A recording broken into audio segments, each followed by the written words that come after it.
नेपाल के शाह वंश की कहानी एक छोटे से राज्य गोरखा से शुरू होती है, जो अंततः पूरे नेपाल के एकीकरण और राजतंत्र की समाप्ति तक जाती है।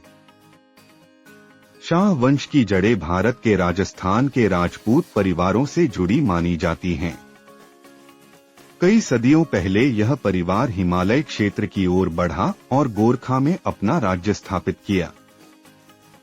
गोरखा उस समय एक छोटा लेकिन शक्तिशाली पहाड़ी राज्य था। इस वंश के कई राजाओं ने गोरखा पर शासन किया, लेकिन पृथ्वी नारायण शाह का नाम सबसे प्रमुख है। उनका जन्म 11 जनवरी 1723 को हुआ था और बचपन से ही उनमें नेतृत्व की क्षमता और दूरदर्शिता थी।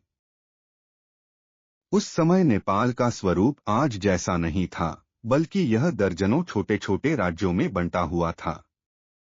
पृथ्वी नारायण शाह का सपना था कि वह इन सभी राज्यों को एकजुट कर एक मजबूत राष्ट्र बनाएं। 1743 में वे गोरखा के राजा बने और अपने सपने को पूरा करने का काम शुरू कर दिया। काठमांडू घाटी में 3 प्रमुख राज्य थे, काठमांडू, पाटन और भक्तपुर, जो आर्थिक रूप से समृद्ध थे। शाह ने सबसे पहले आसपास के छोटे राज्यों पर नियंत्रण स्थापित किया।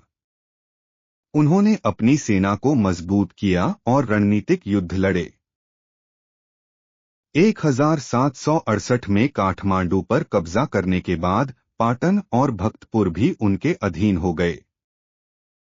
यह क्षण आधुनिक नेपाल की नींव रखता है। पृथ्वी नारायण शाह को आधुनिक नेपाल का निर्माता माना जाता है। वे केवल योद्धा नहीं थे, बल्कि एक दूरदर्शी शासक भी थे। उन्होंने नेपाल को विदेशी प्रभाव से बचाने का प्रयास किया और आत्मनिर्भर अर्थव्यवस्था तथा राष्ट्रीय एकता पर जोर दिया। 1775 में उनकी मृत्यु के बाद उनके उत्तराधिकारी भी राज्य का विस्तार करते रहे। नेपाल की सीमाएं पश्चिम और पूर्व की ओर बढ़ती गईं, लेकिन ब्रिटिश ईस्ट इंडिया कंपनी के साथ संघर्ष शुरू हुआ। 1814 से 1816 तक एंग्लो नेपाल युद्ध के दौरान नेपाल ने बहादुरी से लड़ाई लड़ी, लेकिन अंत में सुगौली संधि पर हस्ताक्षर करने पड़े, जिसके अंतर्गत नेपाल को भूभाग खोना पड़ा।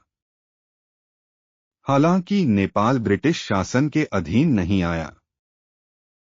1846 में कोत पर्व नामक घटना के बाद जंग बहादुर राणा सत्ता में आए।